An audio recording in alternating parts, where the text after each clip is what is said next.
Hey, hey, sounds like the cat's out of the bag.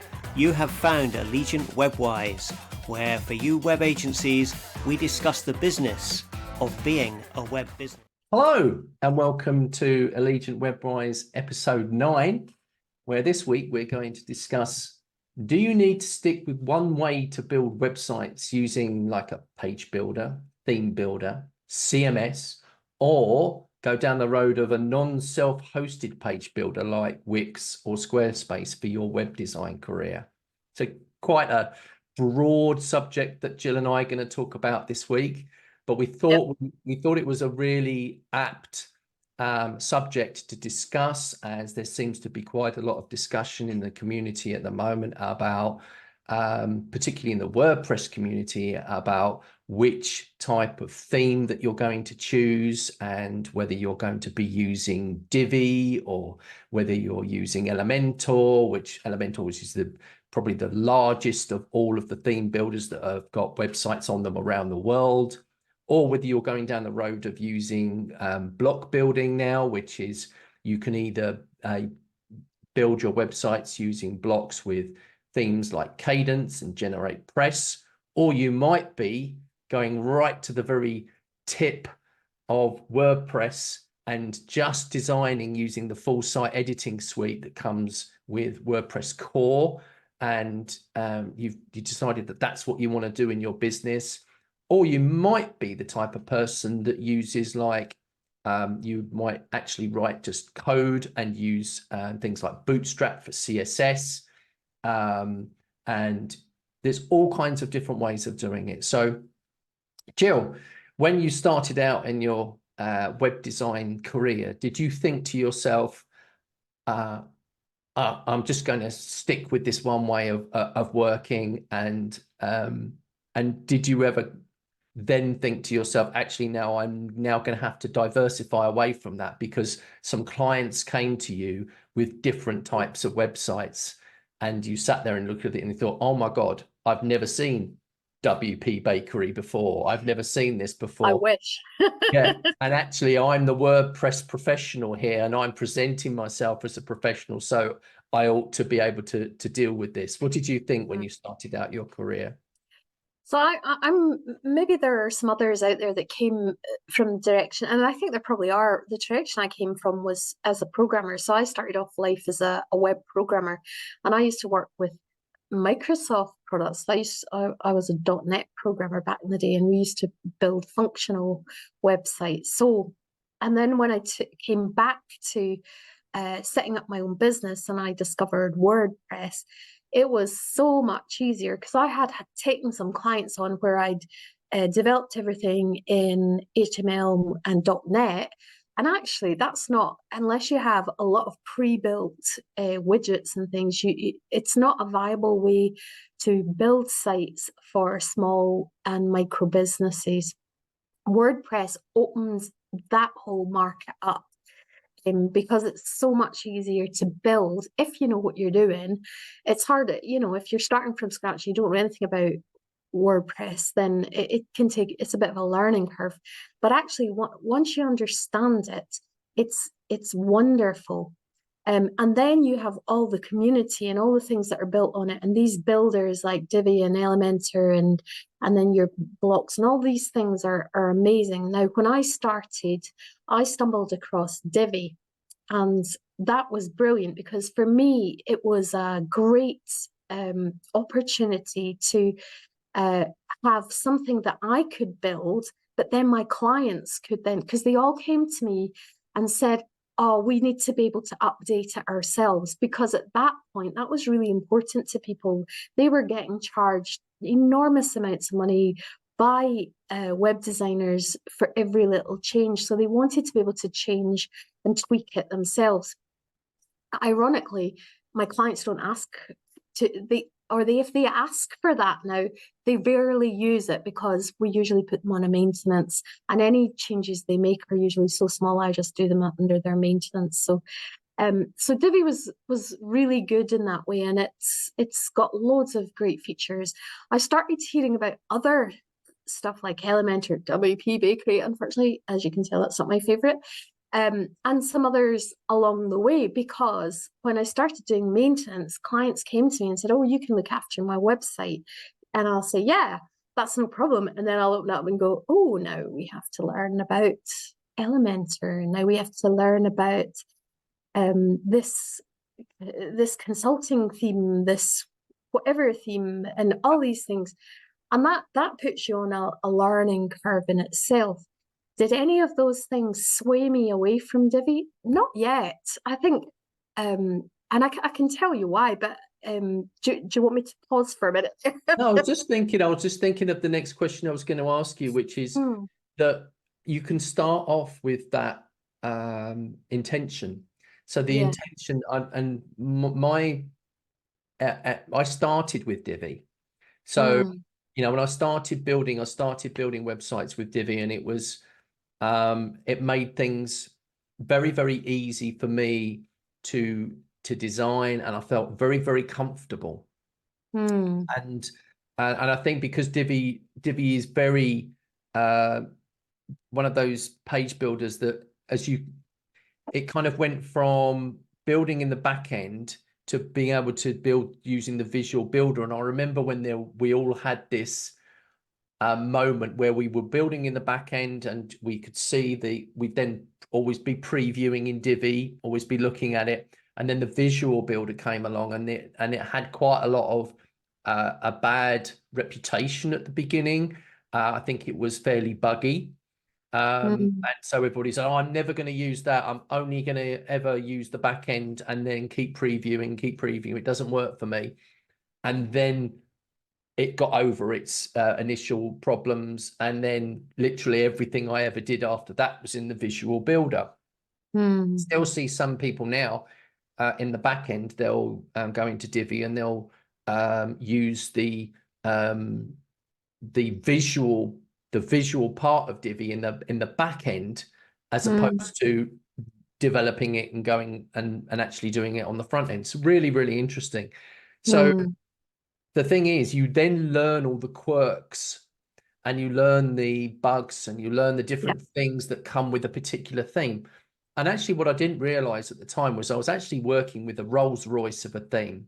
Whatever anybody says about Divi, I think that from a website building perspective, and work that the guys at Elegant Themes had done to put Divi together, they really put a lot of thought and effort into it. And yes, there were bugs and things that were repeated bugs, and we had the double page loading all the time, but we knew what we were dealing with.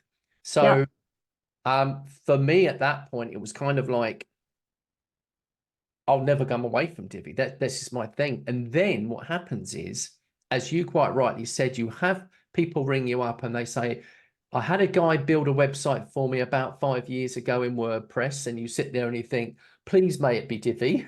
It often is.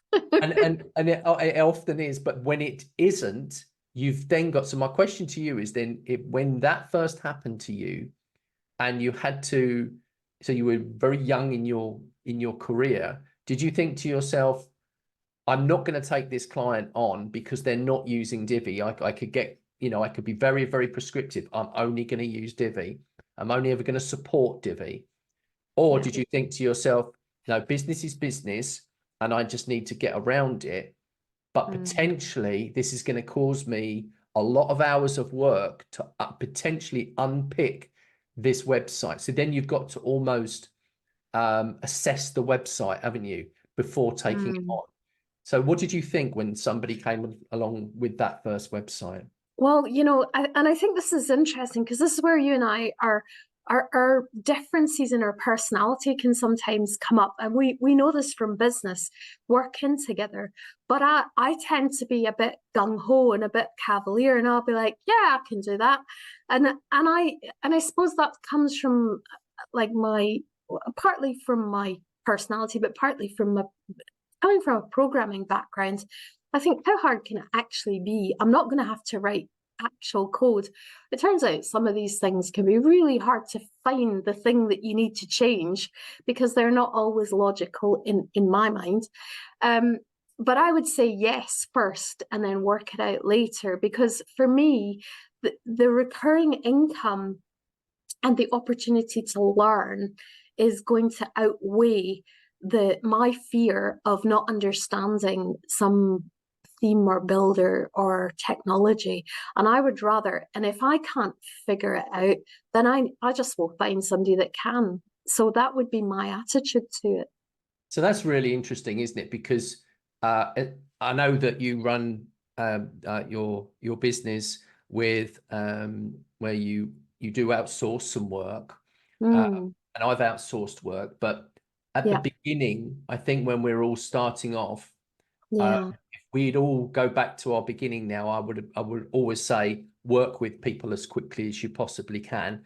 It never happens that way because people get into the business and they have to learn themselves. So it's kind of like you do have to learn. And one of the things that I did is I used to use things like Stack Overflow if I had a problem and I needed some PHP creating and that I didn't have the skill set for, but somebody else did. And so you learn the places that you can go to get the help. So that's my point, is that when we're talking about this subject, which is really niching down into what you're going to build in, business might sprout into something else. So it could be that you all of a sudden have 5 or 6 Elementor websites. You could have, so you're in a Divi, you're a Divi business, a Divi theme building business, and then 5 or 6 websites come along from a customer. One person comes in and says, I've got 4 sites and they're all in WP Bakery, and I need someone to support them. Would you be interested? You're then at that point where, yes, I don't build in WP Bakery, but I'm adept enough and flexible enough to know that I'm going to work this out. And then when they're going to come to you and say, but can you build me a few more pages in WP Bakery?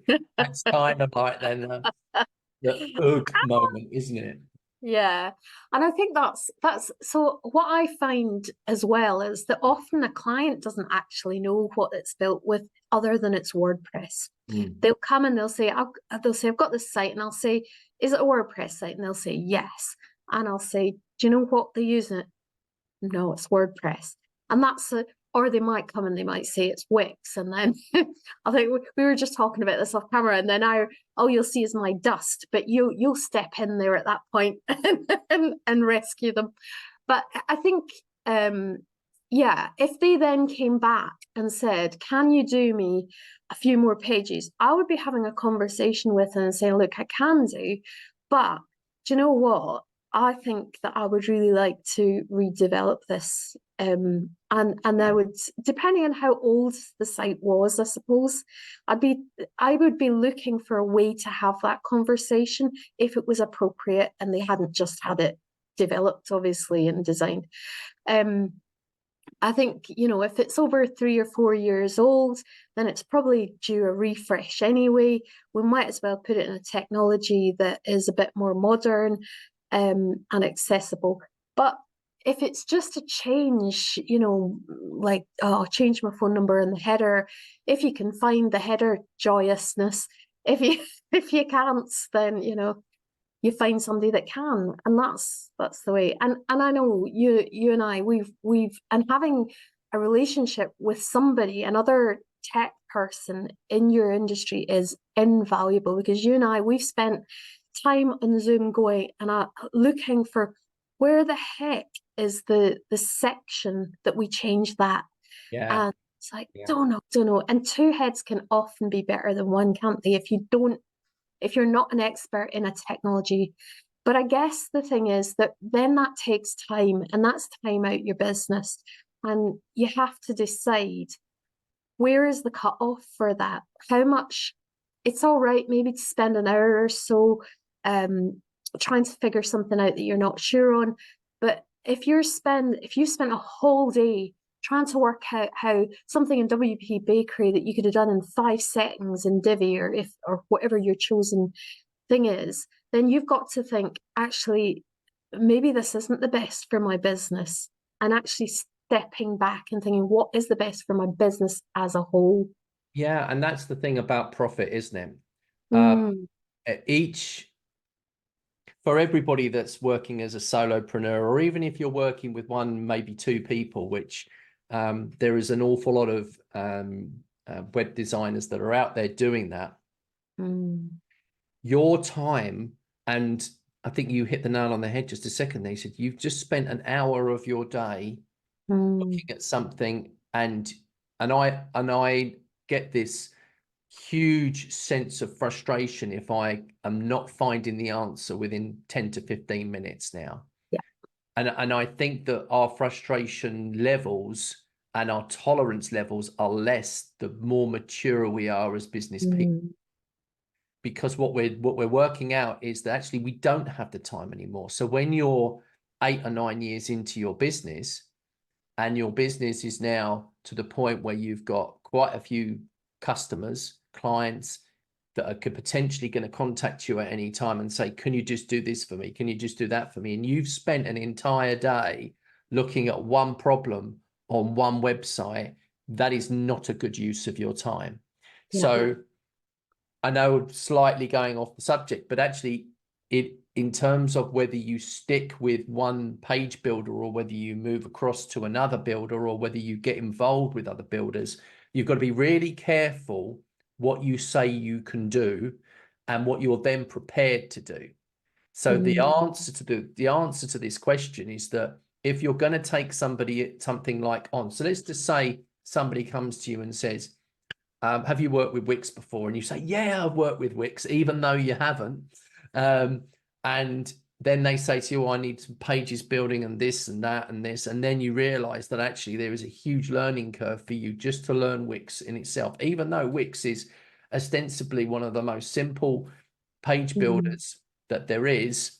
And Squarespace is, what you'll find is when you're trying to use some of these things and they have quirks in them. So WordPress, we know that we can do pretty much anything in WordPress. Wix and Squarespace, there are limitations. Duda, which is another builder which I've come across, which I know names.co.uk used Duda as a website builder. And then these other builders, I've Guru Hosting. Webflow is the other one, isn't it? Webflow and Guru Hosting an advertising a site builder at the moment, which you can. Have you seen that when you go into? Oh, I haven't seen that. That's interesting. Yeah. So there's, and again, you sit there and think, oh no, not another one. So I think that the community is massively split now into people that have got specific skills in specific areas and those that have got a broad set that can deal with pretty much anything. And I would say my recommendation going forward for people is that you never turn away an opportunity to learn as you're building your business, but be aware if you're looking to profit, you have got to put a lid on how much time that you're going to spend learning something and supporting people. And don't ever put yourself in the position, and Gill, I don't know if you've done this, but I know I have, where somebody says to you, would you mind coming around my house tonight and showing me how to, or helping me with such and such? And then it's not something that you're familiar with, and you get there and you think, oh my God, I've never used this before. And you're clicking and clicking and clicking and don't know what you're doing, basically. So I think I had all of the experiences when I first started of when I used to go and see clients. That was a huge thing for me. I would I would always go and see clients face to face, and see pandemic came along, and most of the time now I will do Zoom calls. It's very rare I'll go and see somebody face to face, which it doesn't mean to say you can't support someone remotely, but you've got to be careful about what skill set you claim to have. And then how that's potentially you're going to get caught out if you're not careful. So the other thing is that if you don't have a skill set, you can, and we've touched on this a bit, you can build up a bank of people who do have that skill set that you can say, right, who can I get to do this for me? So if you have somebody that's actually a really great Elementor person, and you say, right, okay, I can take on an Elementor client because I know if I get really stuck, I can go to this other person, and I can either outsource them, or they can just be my buddy and help me. But from a business perspective, it's better to outsource to them because you free up your time rather than spending that time.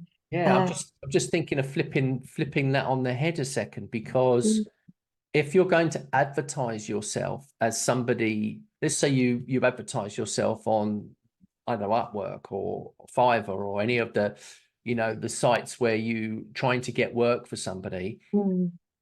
Don't say that you can do everything if you can't, because that's the point where somebody's going to potentially, they're going to need somebody with Divi skills, with Elementor skills, with block skills, bricks, Oxygen, whatever page builder there is. So if you claim that you can do it and you can't on those sites, then your reputation is going to fall through the floor very, very quickly.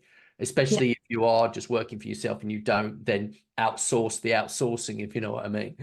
So be very, very careful what you're going to claim that you're doing if you're flipping it around the other way. But obviously, for clients that are going to contact you direct, that are not web design companies looking for somebody's skill like we would, so we might advertise for somebody with particular skill set. We might want, if we were building in Divi, for example, we would put Divi at the very, very front.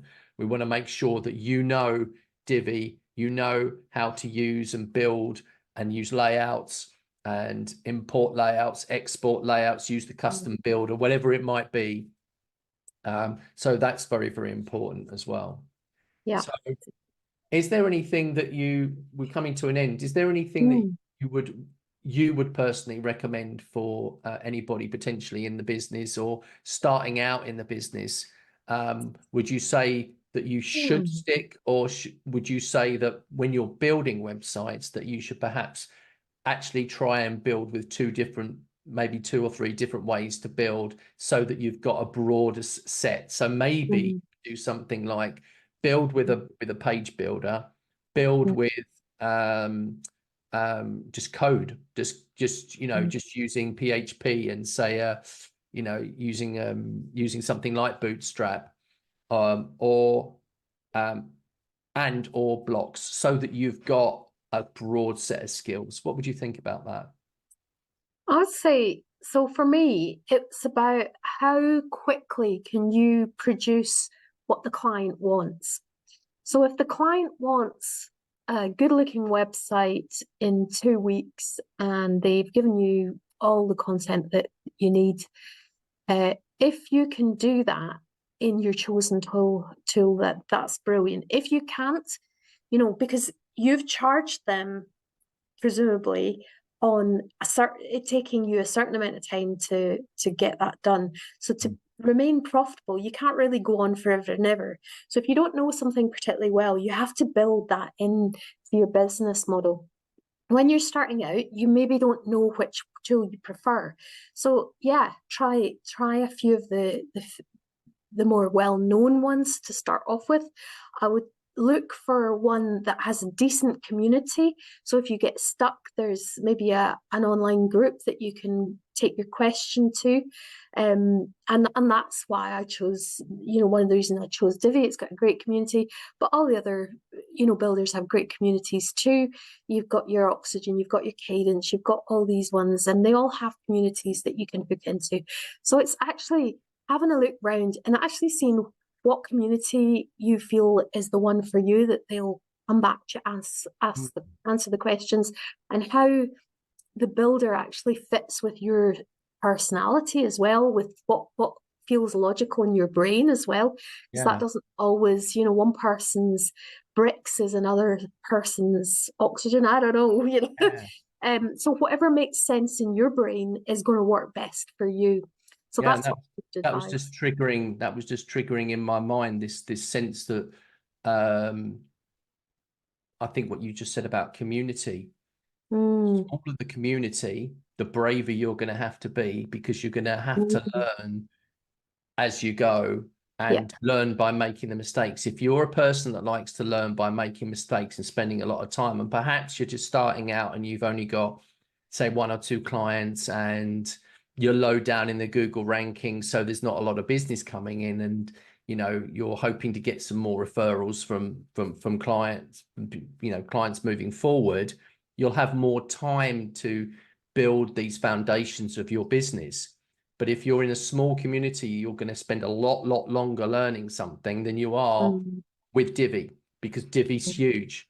And I think one of the communities, the chief community things that I noticed when I got certainly onto the Facebook groups, was you post a question and within 10 minutes, you'll have 10 answers. Yeah. Because people are falling over themselves to help you. And I love that. Absolutely love that. And I think that is a really, really great thing about those communities. And if you get something that's a bit more complicated, that actually means that you're going to need some bespoke code written, you could go down the road of using the Facebook community, but you're probably better off going to somewhere like Codable, where you go and post a job and say, I need this writing.